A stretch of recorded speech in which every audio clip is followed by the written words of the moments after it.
পুলিশের উপর অতর্কিত হামলা এবং পুলিশের কাছে বাধা দেওয়ার অভিযোগে গ্রেফতার দুই ব্যক্তি। ঘটনা তেলিয়ামুড়ার গামাই বাড়িতে। গ্রেফতার দুই ব্যক্তির নাম পার্থসারথী দেববর্মা এবং কমলেশ দেববর্মা। তেলিয়ামুড়া থানা এলাকার গামাই বাড়িতে একটি বিএসএফ এর গাড়ির সঙ্গে কলেজ পড়ুয়া ছাত্রদের এক বাইকের সংঘর্ষে সামান্য একটি যান দুর্ঘটনা ঘটে।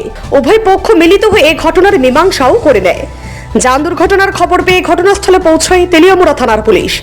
পুলিশ যখন ঘটনাস্থলে পৌঁছে এই দুর্ঘটনার খবর নিচ্ছিল, সেই সময় পাশ দিয়ে স্কুটি নিয়ে যাচ্ছিল পার্থসারথী দেববর্মা এবং কমলেশ দেববর্মা নামের দুই মদ্যপ ব্যক্তি। তারা স্কুটি দাঁড় করিয়ে ঘটনাস্থলে কর্তব্যরত অবস্থায় থাকা তেলিয়ামুড়া থানার পুলিশ অফিসার বনজিৎ দেববর্মার সঙ্গে অহেতুক ঝগড়ায় জড়িয়ে পড়ে। বারবার পুলিশ ওই দুই ব্যক্তিকে চলে যাওয়ার জন্য অনুরোধ করলেও ইতিবাচক সাড়া মেলেনি। তারা পুলিশ অফিসার বনজিৎ দেববর্মার উপর অতর্কিতে হামলা পড়ে। এই ঘটনা প্রত্যক্ষ করতে পেরে ঘটনাস্থলে কর্তব্যরত অবস্থায় থাকা কনস্টেবল রফিক মিয়া ওই দুই ব্যক্তিকে থামানোর চেষ্টা করলে কনস্টেবল রফিক মিয়ার মুখেও সজোরে আঘাত করে ওই দুই ব্যক্তি। পরে তেলিয়ামুড়া থানার পুলিশ ওই দুই মদ্যপ যুবককে ঘটনাস্থল থেকে আটক করে তেলিয়ামুড়া থানায় নিয়ে আসে। আজকে বিকাল অনুমান 3টার সময় গামাই বাড়িতে বিএসএফ এর একটি জিপসি গাড়ির সঙ্গে কলেজ পড়ুয়া ছাত্র স্কুটি নিয়ে যাচ্ছিল।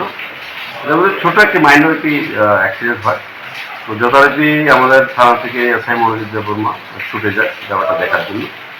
তো ওইখানে গিয়ে সেরকম কোনো ইনজারি না থাকার কারণে বিএসএফ পার্সনের সঙ্গে কথা বলে ব্যাপারটা অ্যামিকেবলি সেটেল করে নেওয়া হয়। ওই সময় দুইজন স্কুটি চালিয়ে যাচ্ছিল, একজন হচ্ছে পার্থসারথী দেববর্মা এবং অন্যজন হচ্ছে কমলেশ দেববর্মা।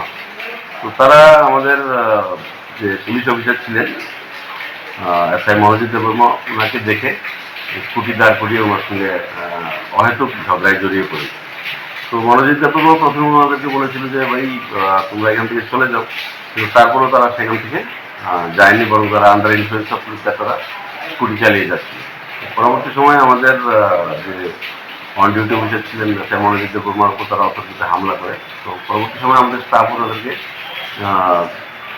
আটক করে থানায় নিয়ে আসে। পরবর্তী সময় এসআই মনোজিৎ দেববর্মা সরকারি কর্তৃপক্ষ কাজে বাধা দেওয়ার জন্য একটি সুমোটো কমপ্লিট করে। এই সুমোটো কমপ্লিটের পরিপ্রেক্ষিতে আমরা বিএনএস 2023 ধারা মতো। Bureau report, CNE TV. CNE TV, channel for news and entertainment.